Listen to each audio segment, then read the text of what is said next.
Ie, taau ki mua e tau polokalama huhu malu i. O tau ilo i whakapapau pe i he tuu whamaaman lahi ka umaai Pasifiki. O iai pe kakai o nau whakawhi paki. Ai polokalama ai potunga ai mo ui. Previously on Fact Checking.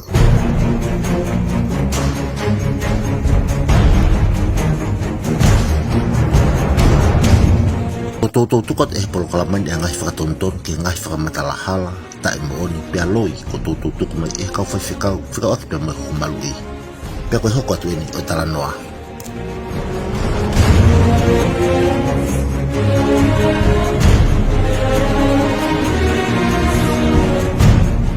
Ia aha whalai te tolu o Septemba wanoa wataha, e tuka toi hato hitangi palasi. Ia tau mua ki hunu whawhawaki i a langa ku whakapasi e whare area, aia e ala whakamaluhi i ai ahuhu malui.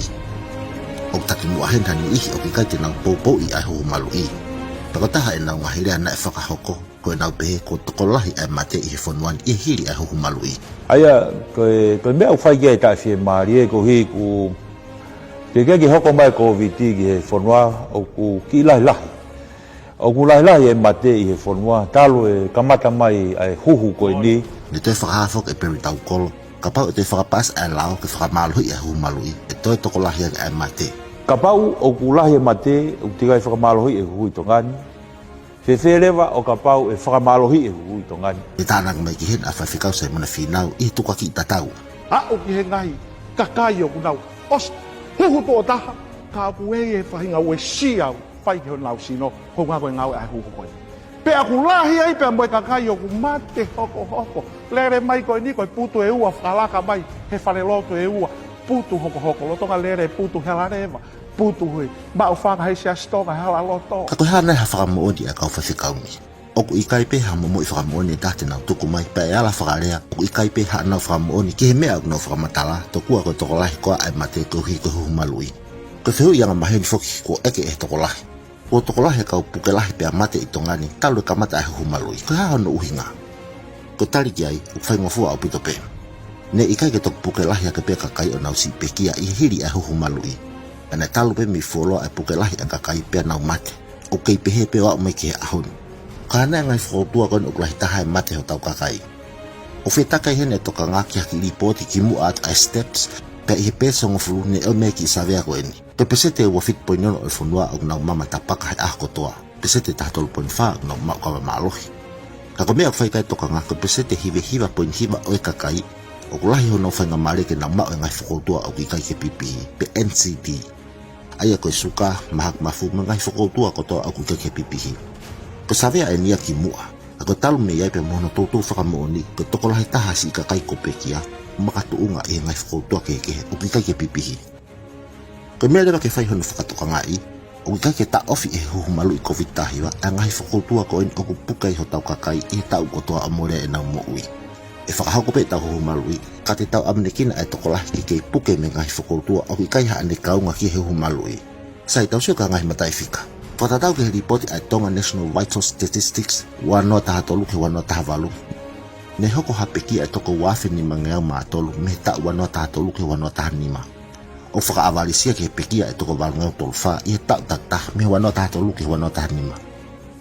Me wanoa taha ano ke wanoa taha iwa, ne pekia ai toko wafi ni mangeau maa taha. Pe au toi whakaavalismo ia ke kau pekia ai walngau tolfa, i he tau tatah. I loto he tau e nima koe ni, ne pekia ha toko nima afe tupu. Ko toko tolu afe whangau tupu me ai koe nau pekia e ngai whakotua kehe.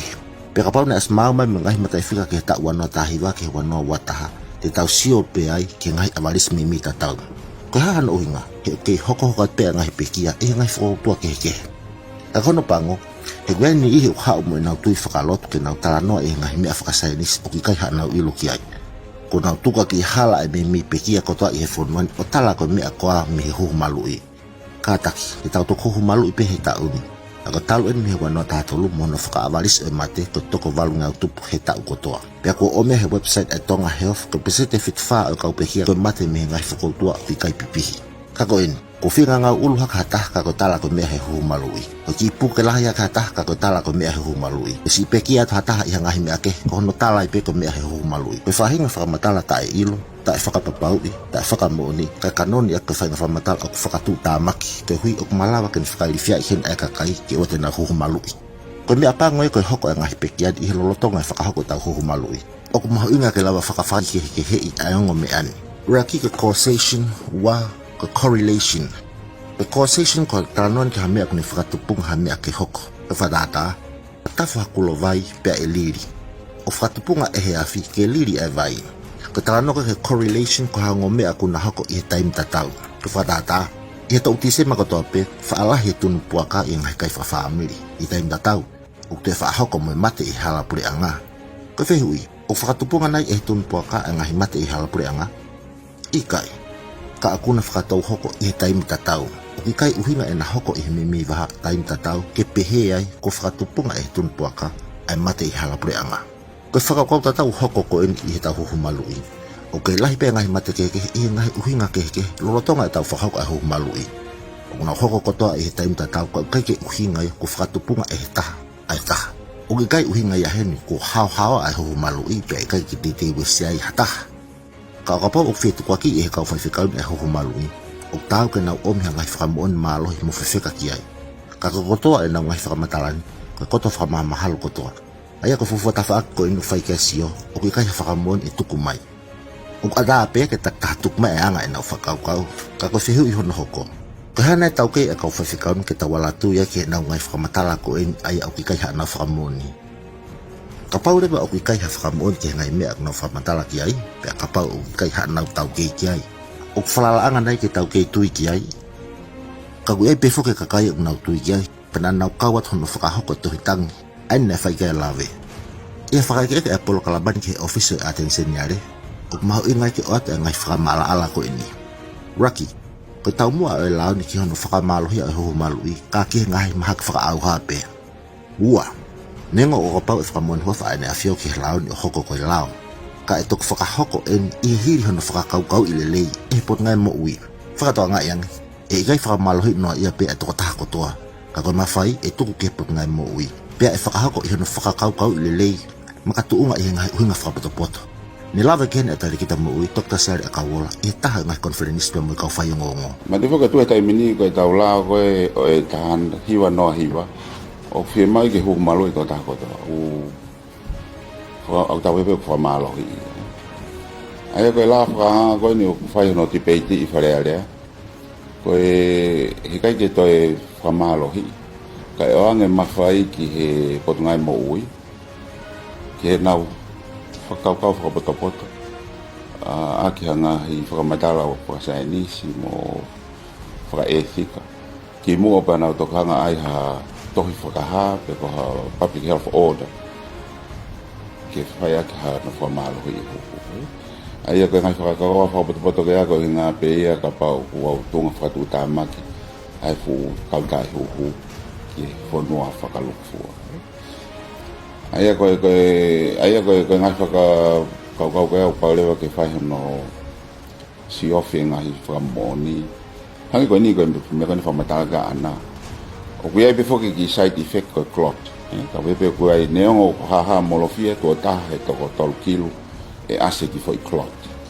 Pe neongo ta o si lava ta to sivi tonga no ilo i pe o si ai me fai to o aki. Ka e lava pe ke to mui.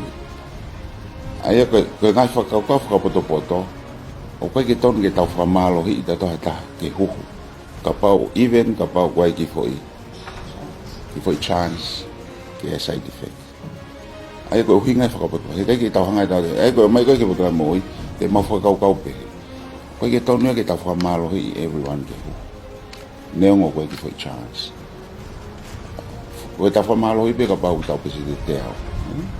Nga ke tau malu i tō taha. Neo koe kau talanga ta. Kai ke tau hanga tau tea e tama talanga ta. Ka pau kua chance ke angi ki foi klot ki ai. Aia koe uhinga ia no o mai koe ke whai ano whakaukau whakalelei. O kumaho inga ke hindi koe na nau whai toi tangi, ke nau whanongo tokanga mai ke ngai whakamatala, kai nou e tau me ani. Pei kai ke ngatai, ka ke nau toka i mua e ngāu e whakako he pot ngāwe, he ui kai ke whakako noa ia, ka whakahako ka e whakapoto taha ki helelei whakalukufua e whanua. O mai no pe ko iai ha whakalukunga ka kai o nau tuiangi nau tolo ke whakamatala whakatoketa e ka whawhikau. Ka ka whakamanatu atu pe. E kai mau ha mea lere pe te tau kumwhare ki hatoko taha whaito o fasi. O tau kumwhare ki whitu o tonu. O gea e nau tau kei ki he mea lere o hange ko kau ensinia mea lere. Pe i whakokau ta tau, ka toi whakamatala me kau whawhikau ko mate a ka kai ki uhi ko huhu malui. Pe a ke tau manatu. O kau whawhikau ni tapange mugi nau tonu. O gai ha nau tau kei i he huhu malui. O gai ha nau tau kei i he mea whawhaito o. O gai ha nau tau kei i he mea whasai nisi. O gai ha nau tau kei i he mea whatuketa. O gai ha nau tau kei i he mea kotoa o na whakamatala ki ai. E whakapoto anga ke whakangata e nau whakauhinga ki he tohi tapu o ngata pe ai ka tuanga ngahi mea whakatuketa ko uhi o gai ha nau tau kei i tawhakoia.